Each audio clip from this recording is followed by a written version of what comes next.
নিরামিষের দিন সন্ধেবেলায় কি খাবে বুঝতে না পারলে বাড়িতেই বানিয়ে ফেলো ফুলকপির চপ। প্রথমে কড়াইয়ে তেল দিয়ে পাঁচফোড়ন, তেজপাতা আর আদা ফোড়ন দিয়ে তাতে আগে থেকে নুন হলুদের জলে ভেজানো ফুলকপিটা দিয়ে দেব।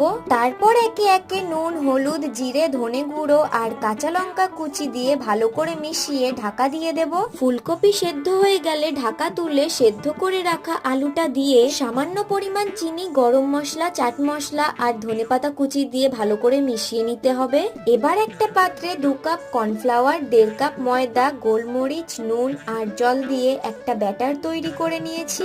এবার ফুলকপির পুরটা চপের আকারে গড়ে ব্রেড ক্রাম্বসে কোট করে দেন কর্নফ্লাওয়ারের ব্যাটারে ডিপ করে আবার ব্রেড ক্রাম্বসে কোট করে নিয়েছি। একে একে সব চপগুলো তৈরি করে গরম তেলে গোল্ডেন ব্রাউন করে ভেজে নিলেই রেডি ফুলকপির চপ। আরো নতুন নতুন রেসিপি পাওয়ার জন্য চ্যানেলটা সাবস্ক্রাইব করে দিও।